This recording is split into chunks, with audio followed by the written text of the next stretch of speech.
Hey, it's Monday, June 24th. We have a two-game Euro slate today. We're giving a little break to Ryan and Jack here as we have these weird slates here where it's two games. Spain don't really have anything to play for.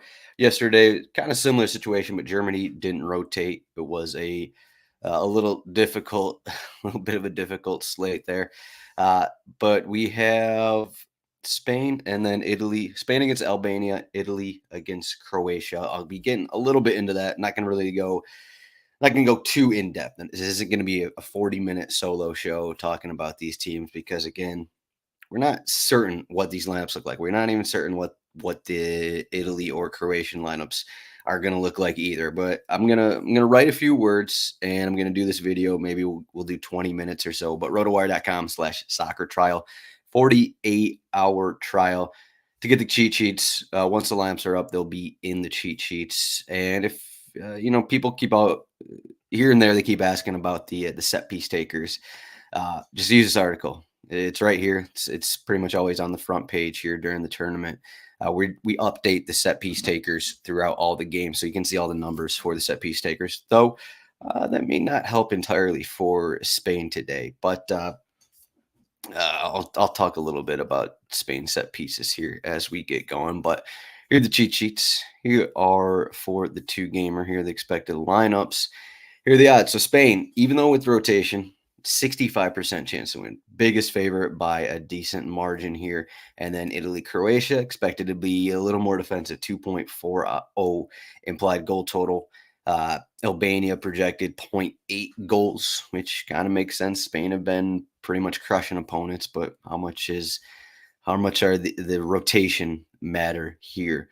So yeah, that's kind of it. After today, we have two 4-game slates on Tuesday and Wednesday. Jack and Ryan will be back for those. I think we got 8:30 p.m. After dark show for that one for Tuesday's contest. So Jack and Ryan will be back for that. But otherwise, yeah, I'm going to try and decipher what's going on here. So let's look at the lineups here. And yes, Danny Elmo is 11K. Here are the lineups. Danny Elmo's not entirely 100% to start here, but I don't think Albania will rotate too much. They're not a deep team. We'll see kind of what they look like. Maybe one or two players here and there, like this Lachi guy. Kazim Lachi did not start in the first game, though he did score their goal against Croatia. It could be a couple guys. Maybe Minaj doesn't start up front. Otherwise, this is kind of what it is. This Daku guy is suspended. I don't even think he played too much, if he played at all. Played 5 minutes off the bench.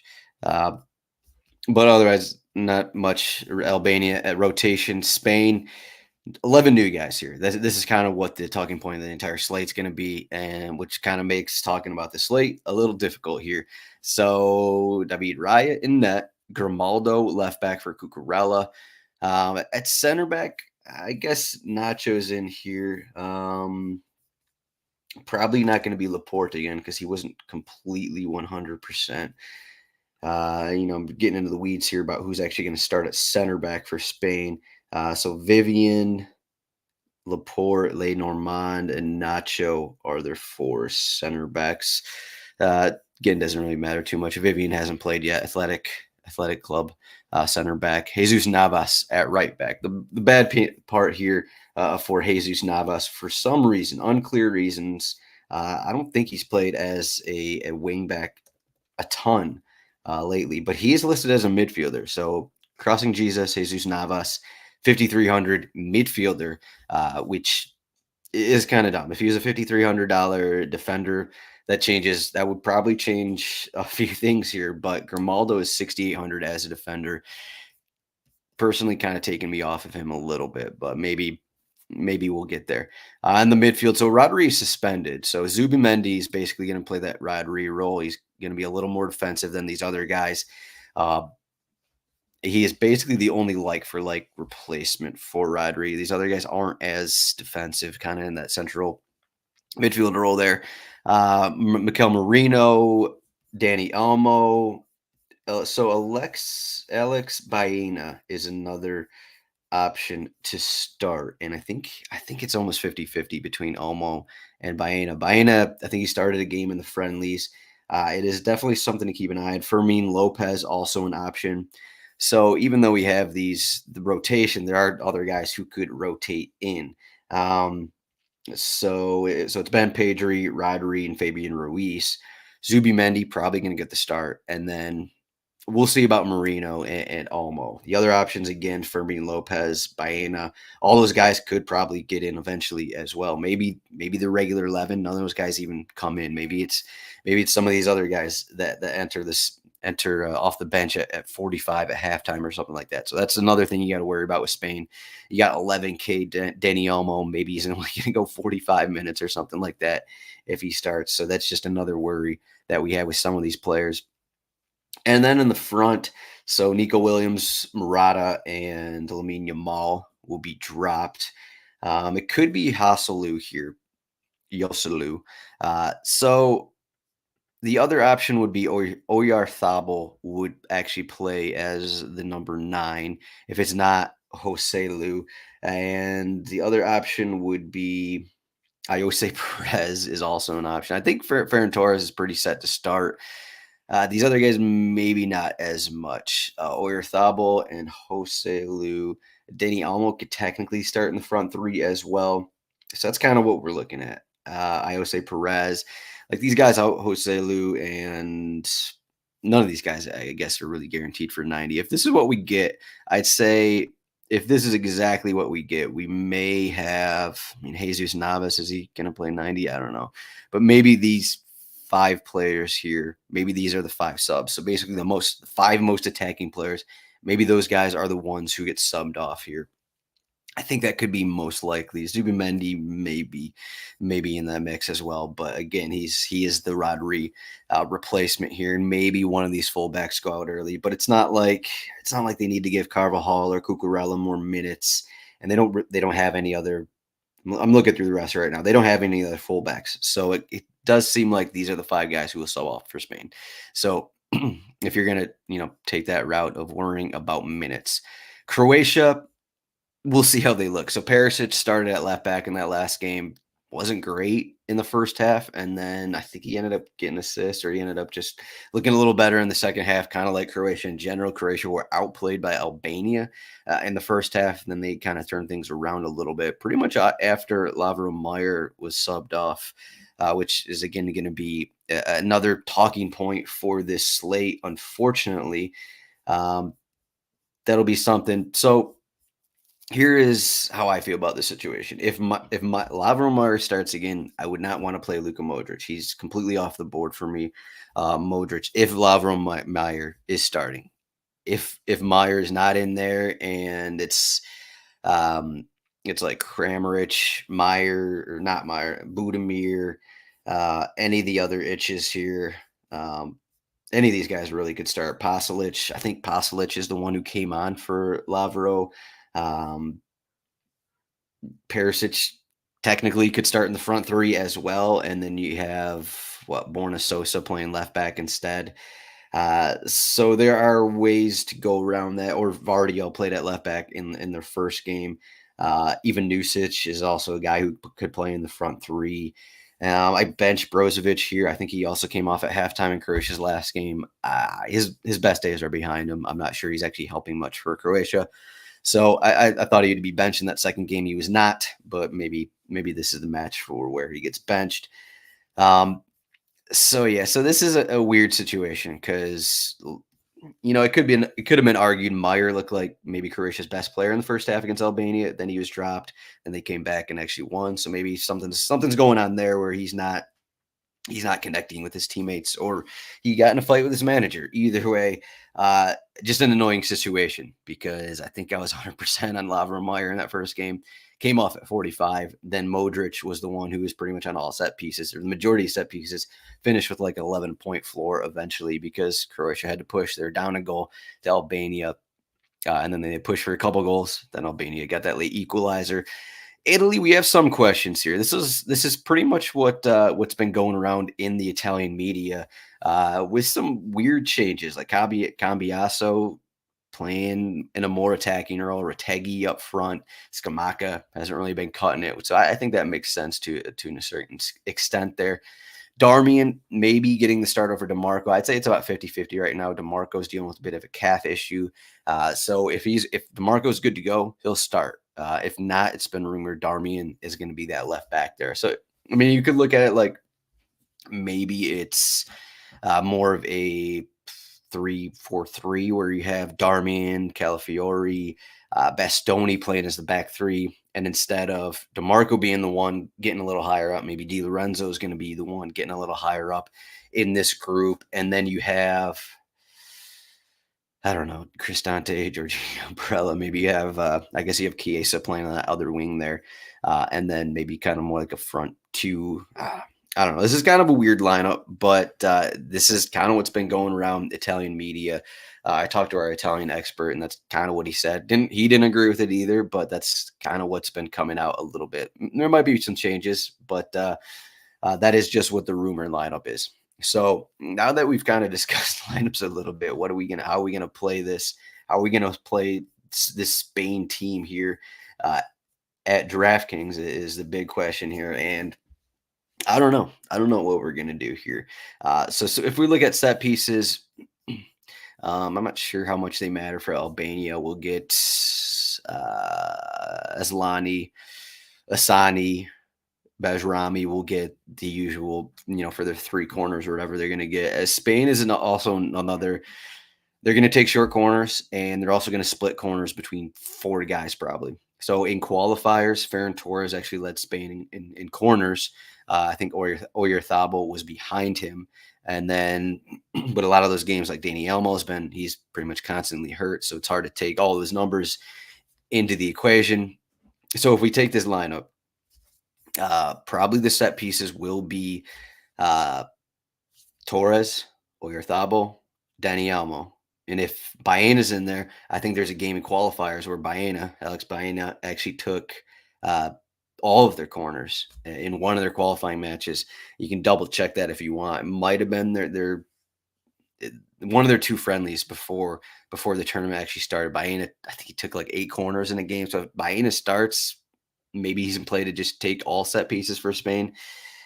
So something to think about when that happens. But yeah, like if you go in and be like, oh yeah, Dani Olmo, all of Spain's set pieces, let's do it, 11K. There's a chance that Torres or Oyarzabal steals or takes set pieces over him, and then Dani Olmo goes 60 minutes and he's sitting on like 4 points. He's not involved in a goal or assist, and you're like, what did I just pay 11K for? So that'll be a question for this one. Just an extreme pricing all around. The pricing overall just doesn't really make sense on Spain because like Fabian Ruiz is 5,200. Like if he actually started, I don't know, like why Pedri is still 4,300, and then why do you have Mikel Moreno at 6K? Fermin Lopez is 8,500. I don't know where they're getting these numbers from. I guess it's all from the qualifiers, but these numbers are they're just wild in terms of the prices here. Ferran Torres, 9,100. Am I missing someone else? Oyarzabal is 6,500. So these prices are just a little bit all over the place. Murata, 7,700. You have Iose, 8,200. Jose Luis, 7,200. So a little bit all over the place. So I'd probably say, again, we do have the minutes concerns, but how much do you want to throw that in here? I think one of my favorite plays, I don't know if I want to go entirely there and say, a lock, but I kind of like Kramaric in this spot. He's probably Croatia's maybe not most likely to score because Budimir starts. Budimir is at central number 9. He is their forward who is expected to score. I think he did get a goal in that last game. But Kramaric he has been subbed off the last couple games. I think he's maybe their most important attacking player, though. Maybe not, most important creator, that kind of thing. But I think he's probably their best player in their front three, the guy that you can trust the most, and the one who's probably going to be in more situations to where he's in attacking positions, setting up teammates, and actually getting shots for himself. And I actually kind of like his price a little bit at 6,400. Even for cash games without set pieces, I kind of like Kramaric at 6,400. I don't know how popular it's going to be, but Croatia need to win.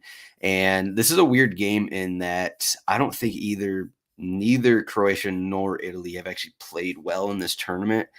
Italy, I mean, they both got smoked by Spain. So how much can you take from that? And then you look at that in the games against Albania. Croatia were outplayed by Albania for half.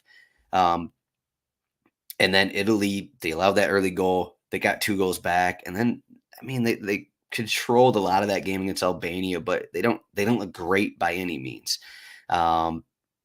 So this is kind of a weird match in which I'm not sure either one of these teams is playing that great or is that great. Croatia, a lot of aging players in there, though. Maybe they bench Brozovic, so maybe that's not the concern anymore.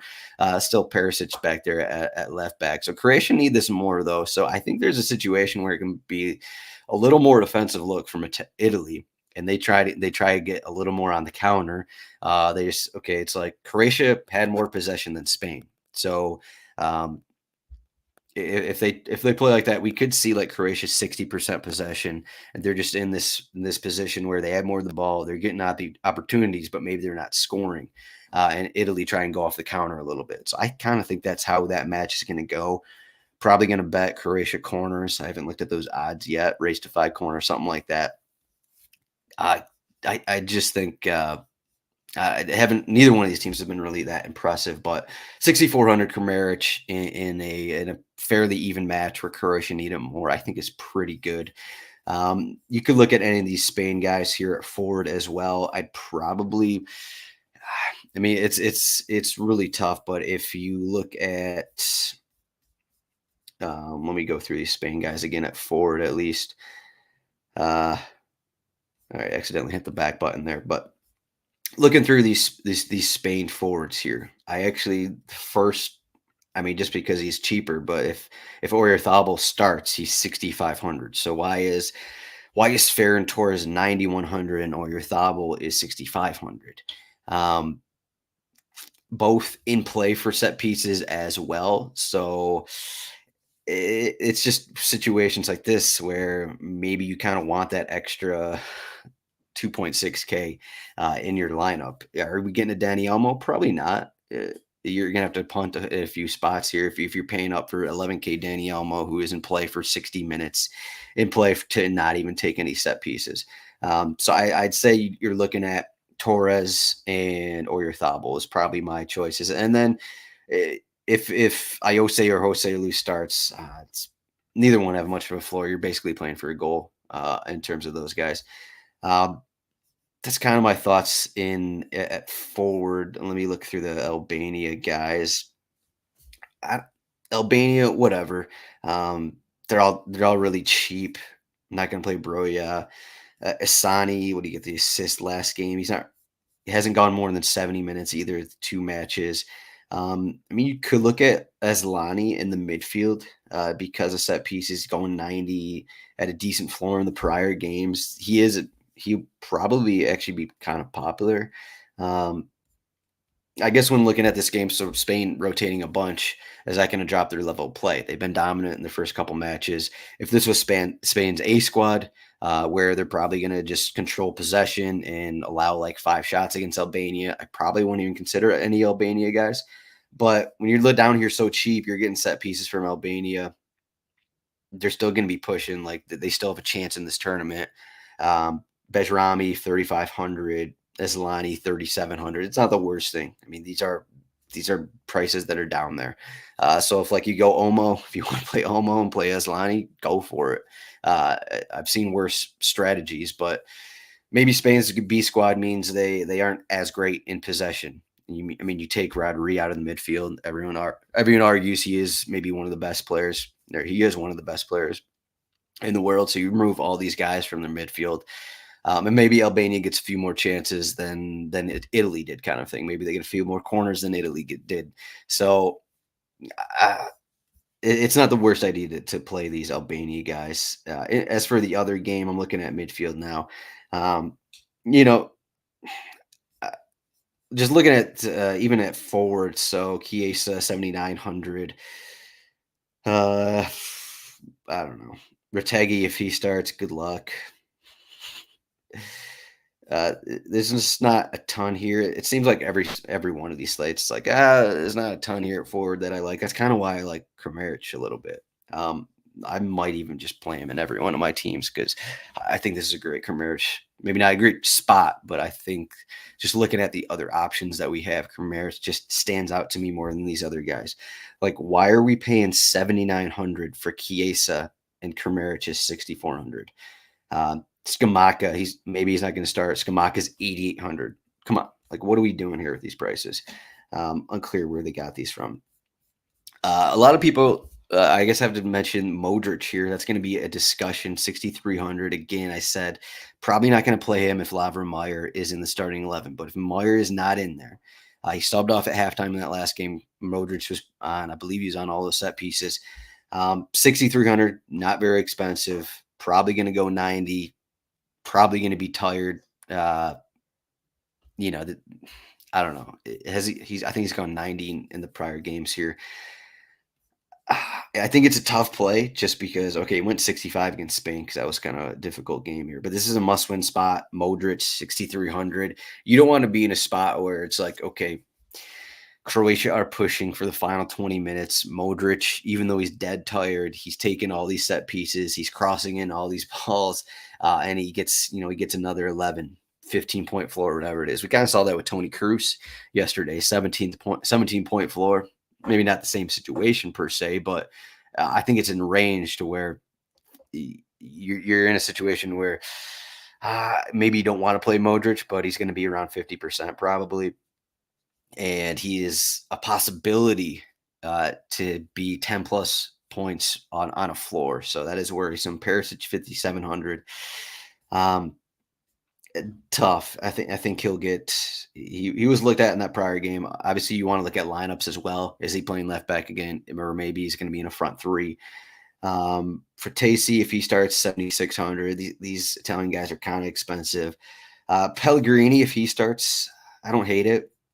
7K, you're still there with a minutes concern for 7K, but it's not as expensive. It's not like you're not paying Chiesa pricing. You're not paying over 8K. So I think you can consider Pellegrini if he starts. Barella, again, he's cheap, 4,700. He's okay if you want to spend down. Maybe if you don't want to spend down the Albanian guys, Barella's down there, 4,700. Kovacic also, he had that crazy floor last game. So he actually has 6 shots through 2 games. He probably led Croatia in shots against Spain. I didn't come in to this show thinking I was going to talk about Kovacic, but I mean, you're just looking at his numbers with Croatia. He probably is a little more active than Modric. He's going to get more forward than Sucic or Brozovic or whoever starts there. So 4,200 for not a full defensive midfielder is actually pretty good. Croatia need to win. I didn't come into the show thinking I was going to talk up Kovacic, but looking at his numbers and just looking at his role in this team and the situation for Croatia, Kovacic, I think you could reasonably have him in your squad, and it would not be crazy. And I'm talking cash as well. Defender. So DeMarco, if he starts, he's 5,700. Not terrible. Some people will get to Grimaldo. That will be difficult, but I think you can do it because you're obviously not going to be spending up on the Olmos and the expensive Spain guys. But Grimaldo, I think 90 minutes is in play, a good spot. Cucurella has. Again, it's just a completely different situation because all these guys, this would be 11 new players for Spain. But Cucurella has been doing a little bit of everything for Spain, and that left back role getting forward as well as just racking up defensive stats. I don't know if he's going to have that same connection with Oyarzabal, whoever's on the left side, as Cucurella and Nico Williams have had. But 6,800. This is like middle stat pricing kind of a thing. Seems kind of expensive. I'm not sure I'm going to get there, but so again, DeMarco 5,500. Sosa, if he starts, he's 5K. Di Lorenzo, again, I mentioned maybe he's playing a little more forward, 4,900. Cambiasso, if he's actually in the front three, 4,900. Again, just check out the lineups beforehand. Juranovic, I kind of like him at 4,800. Croatia need a press. He went 90 minutes in that last start. Not a terrible play, especially if Croatia get into the territory where they have close to 60% possession. And otherwise, you're kind of looking at center backs, and then you're kind of spending down. Again, all these Albanian guys are really cheap. Mitaj is a $2,700 fullback. Whatever, like you can go down. I don't think there's a slam dunks at the defensive position, unless you're completely sold on Grimaldo. Reminder again, Jesus Navas listed as a midfielder, and then if you're like me, you played Manuel Neuer in yesterday's slate, and then as soon as they allowed a goal, I said that's the last time I'm paying up for a goalkeeper, so I'm not going to be paying up for Spain's goalkeeper. It seems like a safe win and clean sheet for Spain. It wasn't as safe for Germany. I guess that's the difference. So you can go David Raya or whoever starts, Unai Simon. David Raya is 5,800, 5,900 for Simone. You can go there if you want to get there. You're probably looking at 12, 14 point max. How many shots on target is Albania going to get? Probably not that many. So I kind of like Donnarumma if we're getting Croatia shots. Always a team that just struggles to score a little bit. If we get the situation, again, that I'm kind of projecting where Croatia are going to be ripping shots a little more, and they've always kind of been a team that struggles to score. So Donnarumma, 5K here. Not the worst idea. Livakovic, okay. Strakosha, I don't hate Strakosha either. 3,700. You're looking at Spain B squad. Okay, maybe Spain's B squad doesn't even score, and you get 5 saves from Strakosha. Even if you get 5 saves, allow a goal or something, you're still sitting at 8 points. I think that's better value than a 14 pointer from Raya or whoever. So that's all I got here. How long I go? Closing on in 30 minutes. So what do we got? Let me look at some of the questions here before I take off. Ozzy likes a Croatian stack. Italy are overrated. Yeah, I mean, I don't know. The odds are pretty level. I think both teams are rated at this point to be fairly level. I'm not sure either one of those teams is overrated at this point. Neither has been overly impressive. Modric, Brozovic, Perisic, masterclass incoming. If we get a Brozovic goal, like, okay, play it, go ahead. Grimaldo looks like the only left footer. Yeah, he's another option to play corners. But again, Spain plays so many short corners that I'm not sure it matters if you're left footed or not. But maybe on free kicks. When did Budimir score? Maybe Budimir didn't score, but I think after he came on, Croatia scored their 2 goals. So maybe I made that up. Okay, he got an assist is what it was. Sorry, I said he scored. He got an assist. I think after he came on, Croatia scored their 2 goals against Albania. So Budimir did not score. Sorry about that mistake. If Italy win and Spain lose at the tiebreaker goal difference, you're gonna have to double check the Euro tiebreakers. I've looked at that about 10 times in the past week, and I forgot here what exactly the main tiebreakers. I don't actually think it's goals scored. I think it's head to head actually. So Spain would actually have I think Spain are basically guaranteed here. I think Spain still have the tiebreaker on head to head. Okay, I guess Todd answered that question. Head to head is the first tiebreaker. So yeah, Spain has clinched the group. Thanks for the show. Yes, you're welcome. Good luck on these slates. Again, I'm 30 minutes in here, but I'm probably going to write a few words as well, about 500 words on this. But reminder, Jack and Ryan are back tonight for the 4-game slate on Tuesday, 4-game slate on Wednesday, and then I think we get a break Thursday, and then we're full go for the knockout stages. Thank you for watching this throughout the tournament. You can find RotoWire Soccer at RotoWire Soccer. Any questions at Zdroik as well. And again, rotowire.com/chat to get into our Discord. We got a few new people. I think we had, yesterday. Was it yesterday? One of our longtime subscribers, Paige OGT. I don't even know what, I don't know his Discord username there. He won the 10K. So shouts to him winning the 10K. We've had a lot of subscribers winning contests. Jack won. I think he won the 1K contest a couple days ago. So we've had a lot of success in the RotoWire channel. So shouts to everyone following along throughout the tournament. RotoWire.com/soccer trial, 48-hour trial. But you're going to want to subscribe. We still got a couple more weeks left of this tournament. Thank you, everyone, for watching this. We'll see everyone later tonight for that show. But good luck on this one. And we'll see everyone later.